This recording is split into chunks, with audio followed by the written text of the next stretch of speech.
Welcome to all the engineers. जो students fourth sem में हैं उनके लिए मैं कहना चाहूँगा कि ये जो समय है अभी लॉकडाउन का, इसमें जनरली स्टूडेंट्स थोड़ा सा रिलैक्स हो रहे हैं।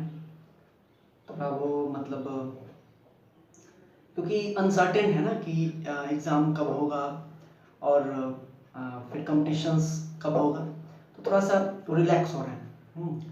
तो रिलैक्स मत होइए। आप जहाँ पर हैं, जो बुक्स आपके पास अवेलेबल है, बुक्स को छोड़िए, there are many sources available, तो उससे आप अपनी पढ़ाई कंटिन्यू रखिए। क्योंकि रिलैक्स होंगे, आपका ब्रेक होगा पढ़ाई, तो फिर दोबारा जब सब कुछ ओपन होगा और पढ़ने को पड़ेगा तो बहुत ज़्यादा आप पे बर्डन पड़ेगा। इसलिए अभी इस समय में जो पॉसिबल हो सके, जितना ज़्यादा से ज़्यादा हो सके अपने आप को इन्वॉल्व रखिए स्टडी में। क्वेश्चन बैंक से कई क्वेश्चन बैंक तो पीडीएफ अवेलेबल हैं, उनको डाउनलोड करके प्रैक्टिस कीजिए। वीडियोस जो दिए जा रहे हैं उनको थोड़ा देखिए और उसके न्यूमेरिकल्स बनाइए, नोट्स को कॉपी कीजिए। तो कंटिन्यू अपने आप को बिजी रखिए, समय को बहुत ज़्यादा वेस्ट नहीं कीजिए।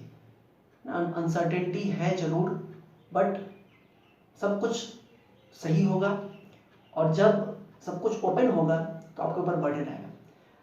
एक बात बिल्कुल ध्यान में रखना है, आपका टारगेट आपके बोर्ड्स का एग्ज़ाम तो है ही, लेकिन उससे बड़ा टारगेट है कंपटीशन, है ना, जो कि आपको आगे एसएससी, रेलवे और तरह तरह के कंपटीशंस आने ही आने हैं। उसके लिए आपको अपने आप को प्रिपेयर करना है। एक एक सेकेंड जो आपका बीत रहा है, आप पीछे जा रहे हैं ना, रैंक्स में और सिलेक्शन से आप पीछे जा रहे हैं। इसलिए अपने समय को बर्बाद होने से बचाइए और उसको यूज़ कीजिए अपने टेक्निकल और कम्पिटिटिव एक्सपर्टाइज को बढ़ाने में, है ना। समय को वेस्ट बिल्कुल भी नहीं कीजिए, ठीक है। तो लास्ट क्लास में हम लोग जो लास्ट एक डीसी कंपाउंड मशीन को देखे थे और उस पर 2 न्यूमेरिकल आपको नोट्स में दिए थे हम, तो उन दोनों को सॉल्व करते हैं और उसके बाद अगले टॉपिक पर बढ़ते हैं, ठीक है ना। तो एक क्वेश्चन जो था, जो मेरे पास है अभी, ए शॉर्ट शंट कह रहा है, short shunt compound DC generator.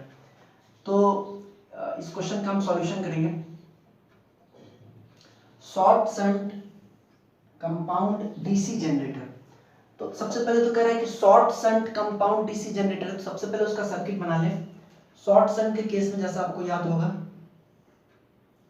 ये आर ए,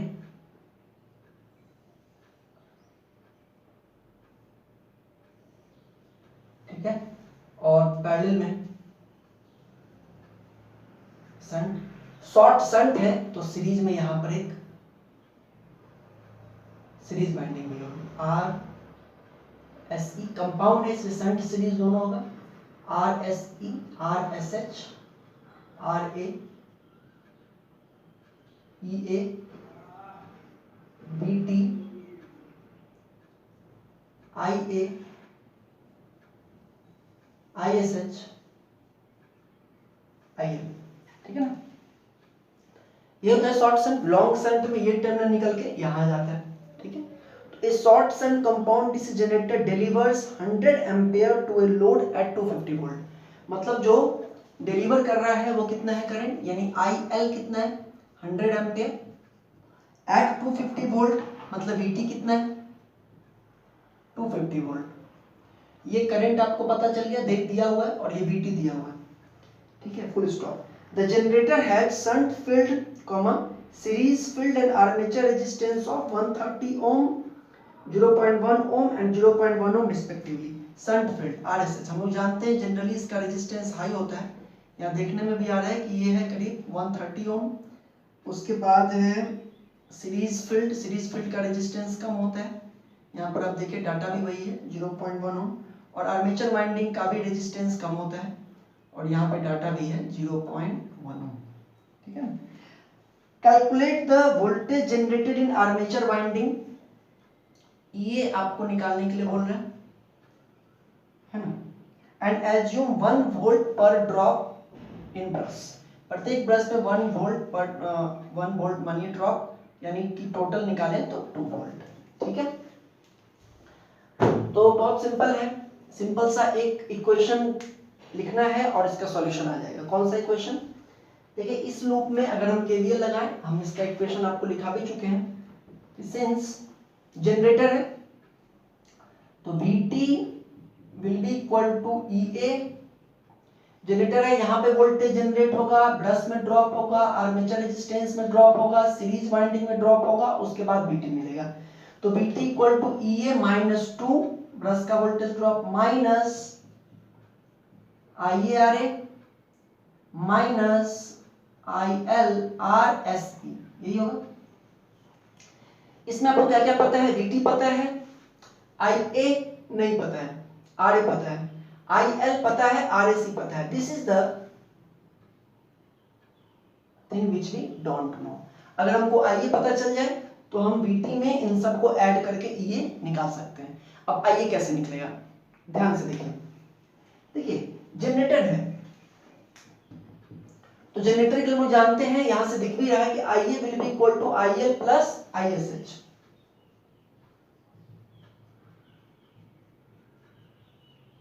ठीक है, armature current will be equal to load current plus shunt branch current.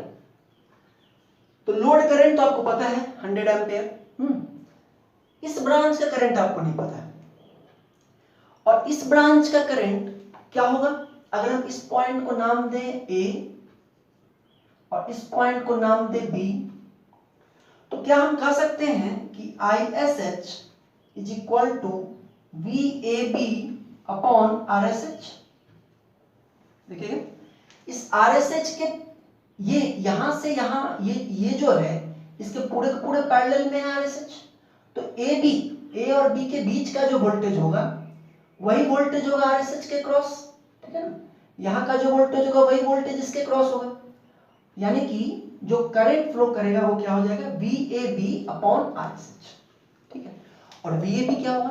VAB निकालने का दो तरीका है। एक, EA में से अगर ब्रश के ड्रॉप को घटा दें और आर्मेचर वाइंडिंग के ड्रॉप को हटा दें तो VAB मिल जाएगा, यहाँ का वोल्टेज मिलेगा नेटवर्क।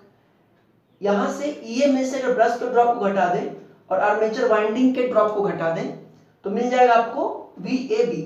एक तो तरीका ये है, लेकिन प्रॉब्लम इसमें ये है कि आपको EA नहीं पता है।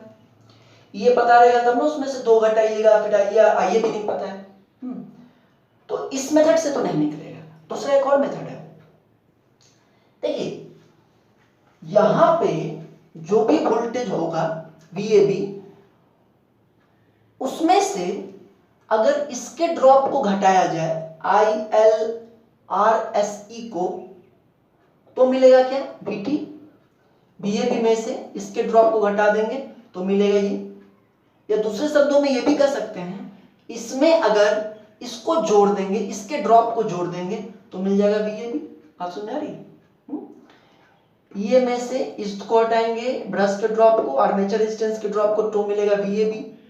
और VAB में से फिर इसको हटाएंगे तो मिलेगा VT। उल्टा चले, अगर VT में इसको ऐड कर दें तो क्या मिलेगा? VAB। हाँ, तो हम लोग लिख सकते हैं कि since VAB equal to VT plus IL into RSE, तो VT कितना है? 250 प्लस IL दिया हुआ है आपको 100 इंटू 0.1, यानी ये कितना आ गया? 260 वोल्ट। VAB 260 वोल्ट आ गया, तो देयरफॉर ISH कितना हो जाएगा? 260 डिवाइडेड बाय 130, 2 एम्पियर लीजिए। ठीक है, तो ISH की वैल्यू कितनी आ गई? 2 एम्पियर आ गया। ISH 2 एम्पियर आ गया तो IA कितना हो जाएगा?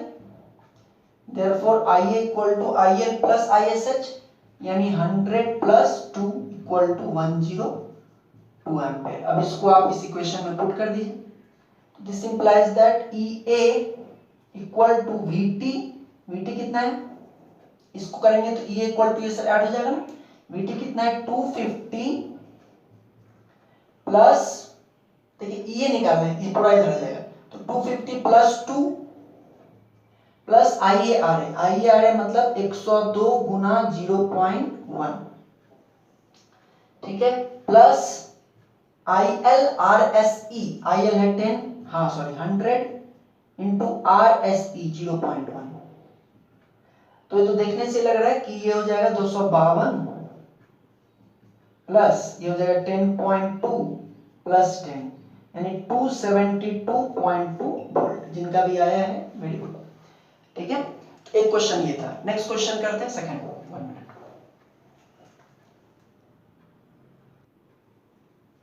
देखिए सेकंड क्वेश्चन है आपका, a long shunt compound generator delivers a load current of 50 ampere, मतलब load current 50 ampere at 500 volt, यानी VT equal to 500 volt, load current 50 ampere at 500 volt and the resistance of armature series field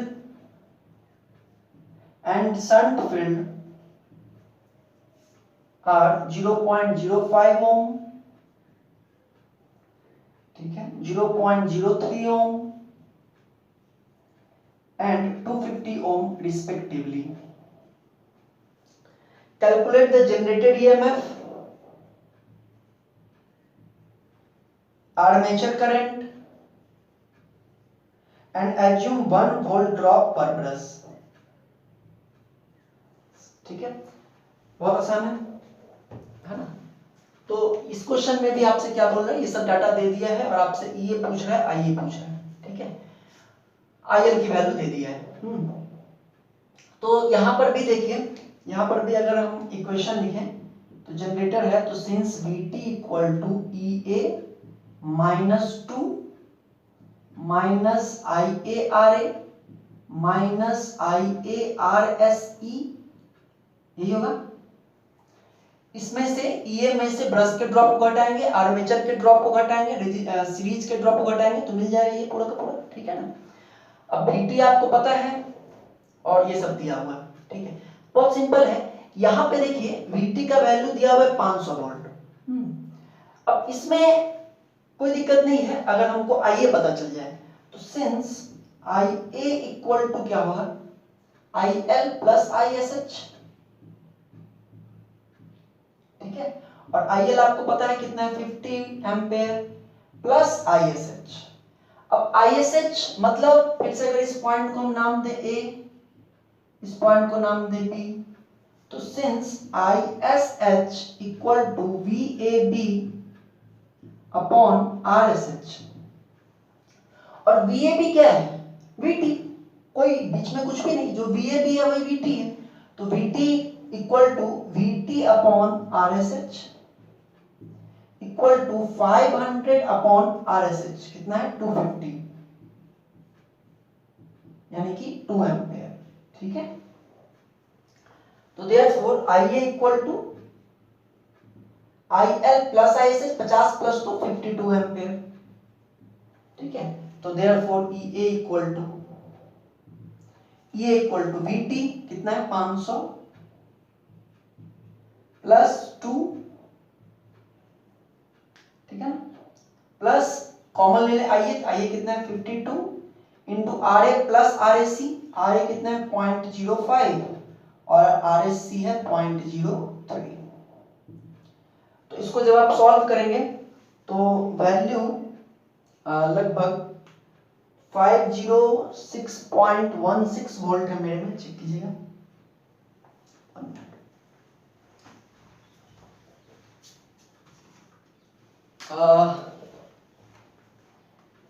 52 into 0.08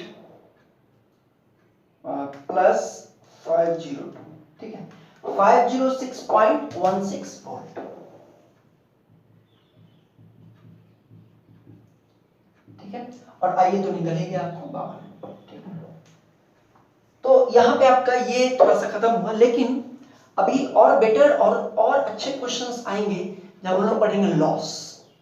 जब losses and efficiency पढ़ेंगे तो हम लोग और भी DC machine के डीप में जाकर के चीजों को समझ पाएंगे। तो आइए नेक्स्ट टॉपिक स्टार्ट करते हैं, losses and efficiency of A DC machine.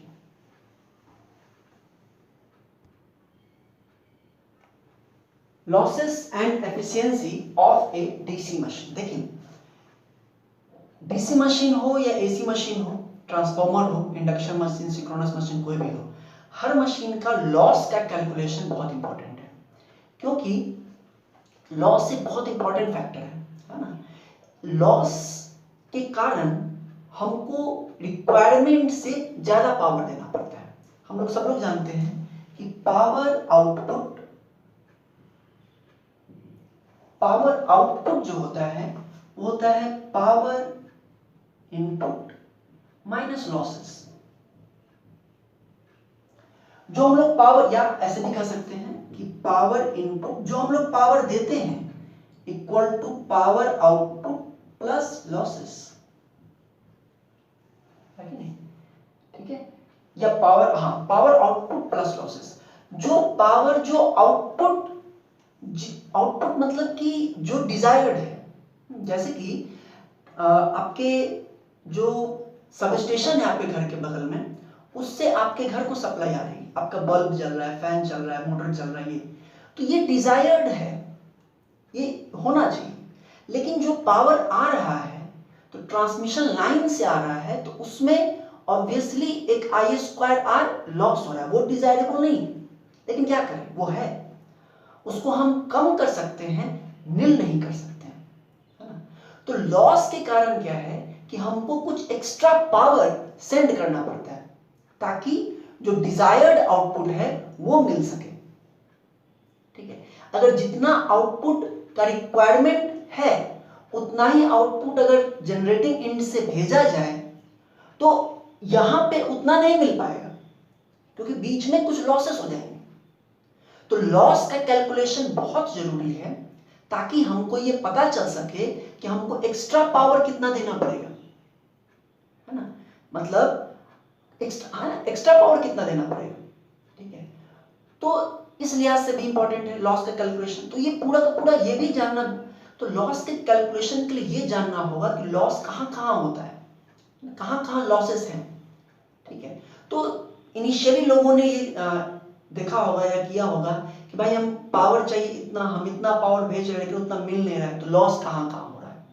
तो फिर जितने भी टाइप्स के लॉसेस हो सकते हैं वो है अवेलेबल, वो सारा हम लोग पढ़ेंगे।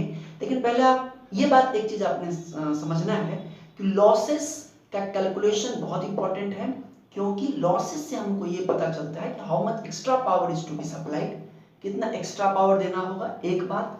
दूसरा, एक्स्ट्रा पावर देना होगा इसका मतलब क्या है कि अगर जनरेटर है तो टरबाइन को ज्यादा फोर्स देना पड़ेगा। तो फोर्स का मतलब है कि सम मैकेनिकल मीडियम, यानी कुछ एक्स्ट्रा एनर्जी का खर्च, कुछ एक्स्ट्रा कॉस्ट।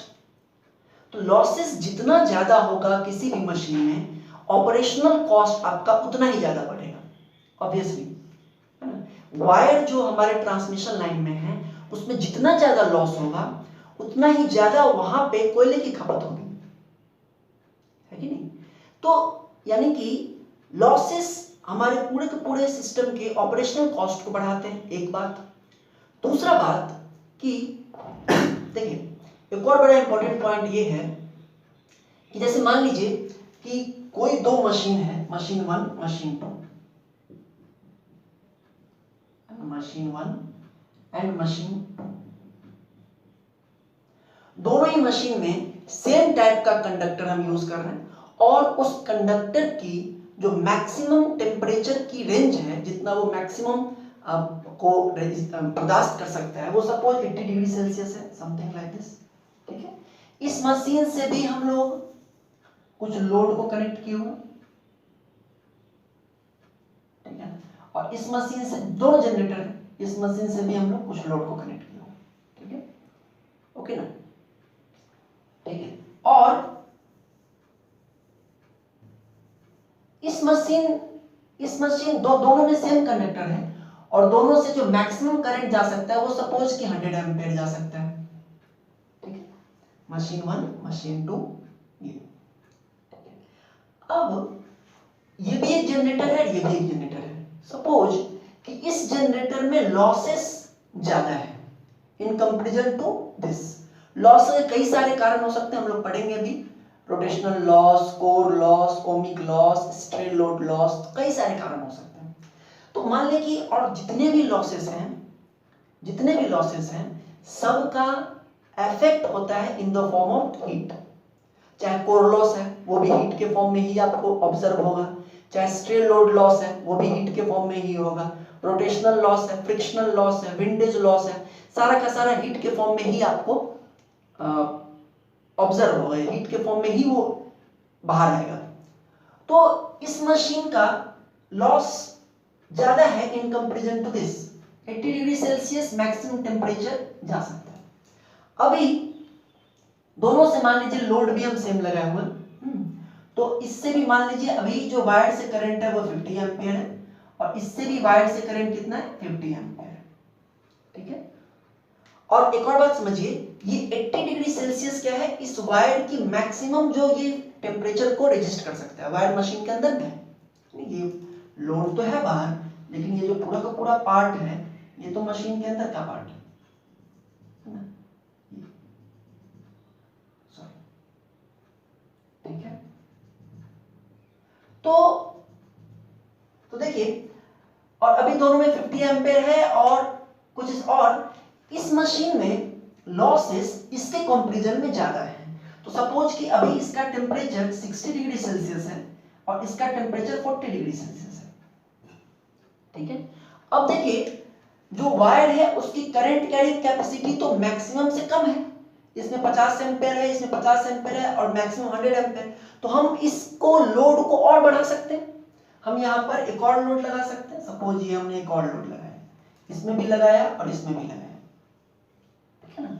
और इसके कारण करंट बढ़ करके हो गया सपोज 70 एम्पेयर और इसका भी कितना हो गया 70 एम्पेयर, ठीक है ना। करंट बढ़ेगा तो obviously there will be losses, loss और इंक्रीज होगा, I square R loss.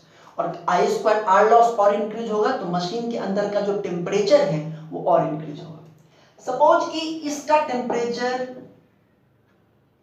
78 degree Celsius पे पहुंच गया, क्योंकि करंट बढ़ा, हाउ मच 78 डिग्री सेल्सियस। इसका अभी सपोज 56 डिग्री सेल्सियस या कुछ ऐसे पहुंचा, ठीक है। अब आप सोच के बताइए कि किस मशीन में हम और लोड कनेक्ट कर सकते हैं और किस में और लोड कनेक्ट नहीं कर सकते हैं। करंट कैरिंग कैपेसिटी तो अभी इसमें और है, ये चाहे तो भी 30 एम्पीयर और कंडक्ट कर सकता है, एक और लोड इसमें लग सकता है कि नहीं, एक और लोड इसमें हम लगा सकते हैं। एक और लोड लगाएंगे तब जाके इसका मान लीजिए टेम्परेचर 78 डिग्री सेल्सियस हो रहा है और करंट कैरिंग कैपेसिटी इसकी बढ़ करके 90 एम्पीयर हो गई। लेकिन क्या हम एक और लोड इसमें लगा सकते हैं? नहीं लगा सकते हैं। हालांकि करंट कैरिंग कैपेसिटी इसमें भी और है, लेकिन अगर हम और लोड लगाएंगे तो टेम्परेचर ही इतना बढ़ जाएगा कि ये बिना अपने मैक्सिमम तक पहुंचे ही ये गल जाएगा।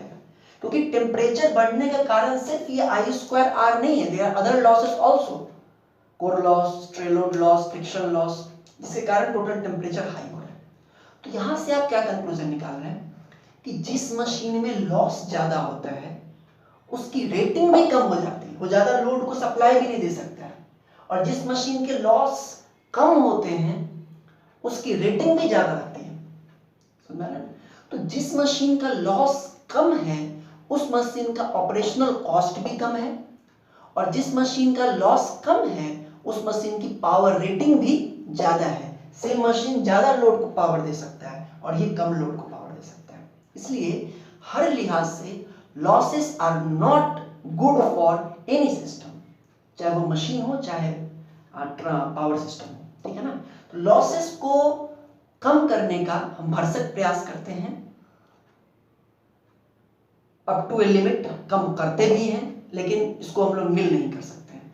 तो ये जो पर्पस है लॉसेस को कम करना, इसके लिए आपको ये जानना पड़ेगा कि लॉसेस होते कहाँ हैं और उनका मैग्नीट्यूड कैसे निकालें, तब जाकर के आप ये समझ पाएंगे कि इसको हम लोग कम कैसे करें, ठीक है ना। तो अब हम लोग आएंगे बहुत इंपॉर्टेंट लॉसेस एंड एफिशिएंसी के अंदर में ही चलेगा क्लासिफिकेशन ऑफ लॉसेस, एक और बात हम आपको बताएं, क्लासिफिकेशन ऑफ लॉसेस में डीसी मशीन में बहुत कंफ्यूजन होता है क्योंकि बुक्स वगैरह में डिफरेंसेस हैं, इसलिए एक जो जनरल हम आपको यहाँ पर हम बता रहे हैं उसको आप समझते चलिए और उससे आप क्वेश्चंस बनाइए, सारे क्वेश्चंस आपको बनेंगे, ठीक है ना। इसलिए ध्यान से देखिए, तो लॉसेस एंड एफिशिएंसी में सबसे पहले क्लासिफिकेशन कर लें, फिर पावर फ्लो डायग्राम को समझेंगे कि नेट पावर फ्लो डायग्राम, एक तो पावर फ्लो डायग्राम हम लोग सर्किट मॉडल में पढ़ चुके हैं लेकिन वहां पे सभी लॉसेस को हम लोग नहीं लिए थे, तो यहाँ पे सारे लॉसेस को लेकर के पावर फ्लो डायग्राम पढ़ेंगे और उसके बाद फिर एक एक लॉसेस को हम लोग समझते चलेंगे कि हिस्टैरिसीस लॉस कैसे होता है, एडी करंट कैसे होता है, ये सारी चीजों को, और फिर इस पर न्यूमेरिकल का एक अलग से कंप्लीट प्रॉब्लम सेशन होगा, ठीक है। तो फिलहाल आते हैं हम लोग classification of losses in A DC machine. तो क्लासिफिकेशन ऑफ लॉसेस में जितने टाइप के लॉसेस डीसी मशीन में होते हैं, कंबाइनली जनरेटर एंड मोटर, ये है। देखिए मेनली 3 टाइप से क्लासिफाई किया गया है। सबसे पहला है no load rotational losses. No load rotational losses, no load नाम क्यों पड़ा है ये हम बताएंगे आपको, लेकिन ये जो लॉसेस हैं ये नो लोड से फुल लोड में कांस्टेंट ही रहते हैं, इनको कांस्टेंट लॉसेस के अंदर भी हम लोग रखेंगे आगे, है ना। तो जो नो लोड रोटेशनल लॉस है इसमें आप देखिए सबसे पहला है कोर लॉस, एक छोड़ गया कोर लॉस। कोर लॉस जिसके बारे में हम लोग थोड़ा बहुत कंस्ट्रक्शन में पढ़े थे कि कोर लॉस मतलब कि डीसी मशीन के कोर का लॉस, और जनरली इसका कारण होता है कि जब भी कोई आयरन पार्ट से जो मैग्नेटिक फील्ड पास कर रहा है उसमें अगर चेंज होता है तो उसके कारण एक लॉस होता है, कोर लॉस, ठीक है। थोड़ा बहुत इसके बारे में हम लोग देखे थे, इसमें डिटेल में देखेंगे। तो नो लोड रोटेशनल लॉस में एक लॉस है कोर लॉस, जो कि आयरन मेनली आर्मेचर में और पोल सूज में होता है, और इसके 2 टाइप हैं, eddy current loss, hysteresis loss. इसका मेन कारण है change in magnetic field through armature या आयरन, ठीक है। कोर लॉस इसी के अंदर आएगा, नो लोड रोटेशनल लॉस के अंदर में। और एक और आएगा मैकेनिकल लॉस। मैकेनिकल लॉस के फिर 2 पार्ट हैं, एक है विंडेज लॉस। विंडेज लॉस क्या है कि जब भी आपका शाफ्ट, रोटर का शाफ्ट, वो तो बाहर में ही है, नॉर्मल एयर में उसके संपर्क में घूम रहा है, तो एयर से जो फ्रिक्शन लग रहा है उस पर विंड के कारण, वो विंडेज लॉस है। या जनरली मशीन्स को, लार्ज रेटिंग मशीन को कूल करने के लिए लोग फोर्स्ड एयर यूज करते हैं, फैंस वगैरह लगा करके, तो उसके कारण भी फ्रिक्शन लगता है शाफ्ट पर, बहुत माइन्यूट है बट देयर इज लॉस, तो वो विंडेज लॉस है, ठीक है। विंडेज लॉस, और एक्सपेरिमेंटली ये देखा गया है कि windage loss is proportional to speed square. ये पॉइंट आपको कंपटीशन के लिए इंपॉर्टेंट होगा। स्पीड अगर डबल होगी तो विंडेज लॉस 4 टाइम्स हो जाएगा, स्पीड अगर हाफ होगी तो विंडेज लॉस 1/4 टाइम्स हो जाएगा। तो विंडेज लॉस, और दूसरा है फ्रिक्शनल लॉस। फ्रिक्शनल लॉस के अंदर में भी 2 पार्ट हैं, एक है ब्रश फ्रिक्शन लॉस।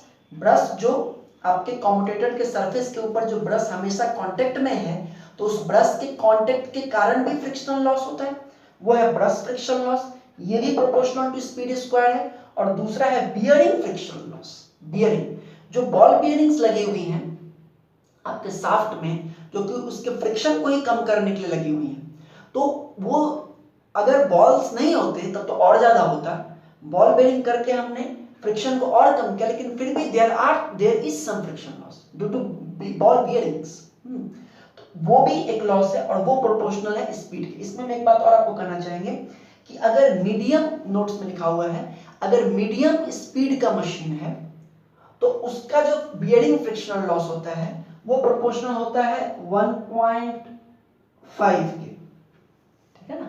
और अगर लार्ज स्पीड मशीन है तो उसका जो फ्रिक्शनल लॉस होता है वो होता है directly proportional to, bearing frictional loss होता है डायरेक्टली प्रोपोर्शनल टू स्पीड। तो अभी हम लोग डायरेक्टली प्रोपोर्शनल टू स्पीड लिखे हैं।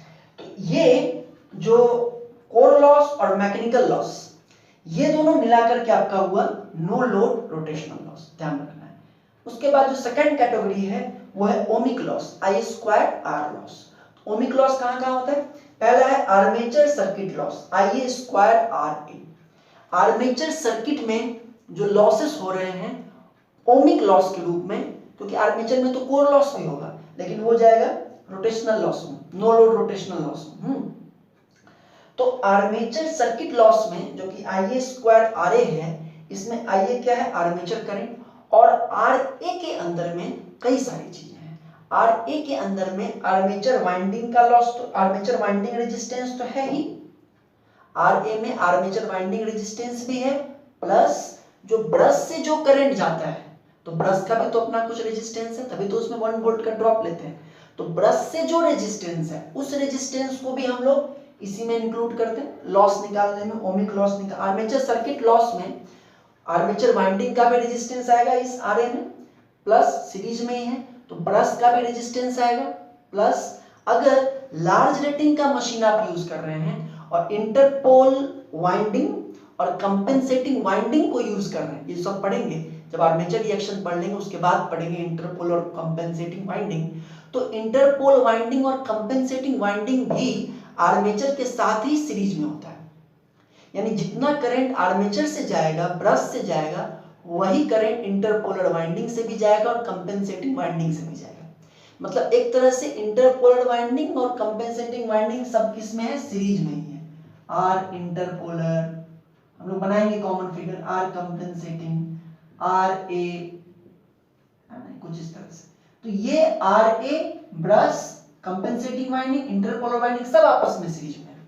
तो सब कलेक्टिवली किसके अंदर आएगा? आर ए के अंदर। और आर्मेचर सर्किट लॉस क्या होगा? आई ए स्क्वायर आर ए। ठीक है, अगर मान लीजिए इंटरपोलर नहीं है तो वो नहीं होगा, कंपेंसेटिंग नहीं है तो नहीं होगा। फिर आर ए में सिर्फ क्या रहेगा? आर्मेचर वाइंडिंग रेजिस्टेंस और प्लस ब्रश कांटेक्ट। सेकंड जो है वो है field ohmic loss. Field ohmic loss आप समझ रहे हैं कि फील्ड वाइंडिंग से जो करंट जाएगा वो होगा फील्ड ओमिक लॉस।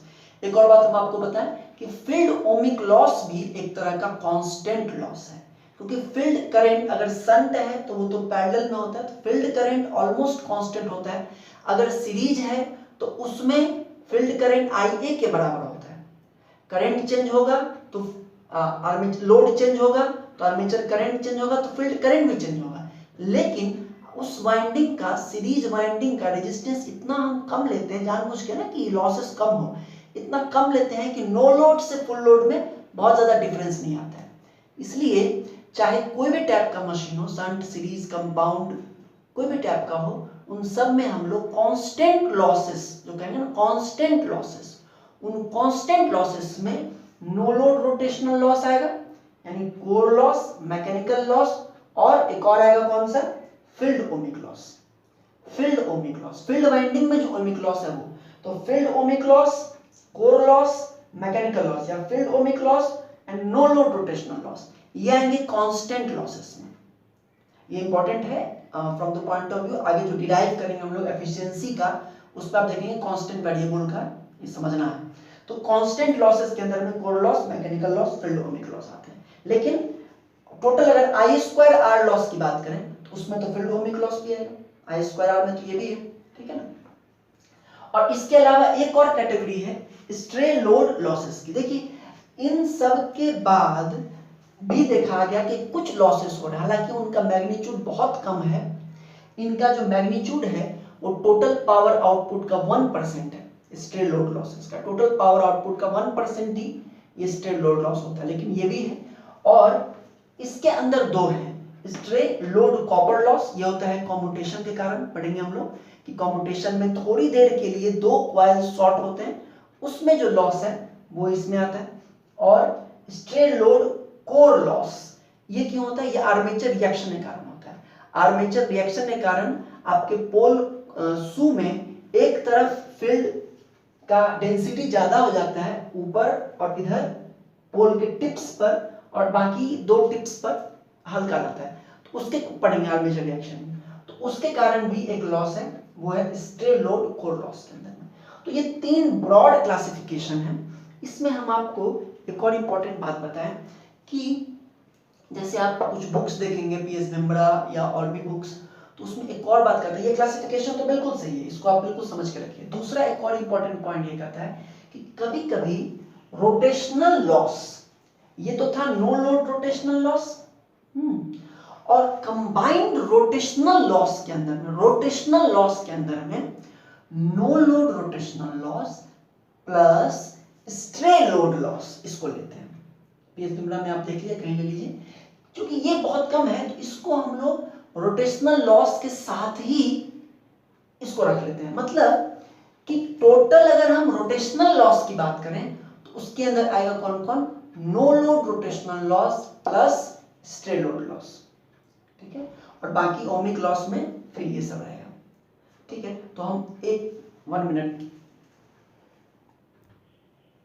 तो रोटेशनल लॉस में, rotational loss, no load rotational loss और रोटेशनल लॉस में क्या डिफरेंस है। रोटेशनल लॉस जब बात करेंगे तो no load rotational loss plus stray load loss, और नो लोड रोटेशनल लॉस में क्या क्या है, कोर लॉस, मैकेनिकल लॉस, ठीक है। तो ये बहुत इंपॉर्टेंट है क्योंकि क्वेश्चंस में ये आपको इस तरह से घुमा फिरा के प्रॉब्लम करेगा। तो आपको ये समझना होगा कि रोटेशनल लॉस अगर कह रहा है तो इसका मतलब है कि वो नो लोड रोटेशनल लॉस और स्ट्रे लोड लॉस इन दोनों को कंबाइन करके कह रहा है। और नो लोड रोटेशनल लॉस का मतलब कोर लॉस, मैकेनिकल लॉस, मतलब core loss, friction, windage loss, इन सबको कंबाइन करके plus stray load loss, rotational loss. Constant losses में क्या क्या आते हैं, no load rotational loss, stray load loss constant loss में नहीं आता है, वो वेरिएबल लॉस है। कांस्टेंट लॉस में क्या क्या आएगा, no load rotational loss plus field ohmic loss.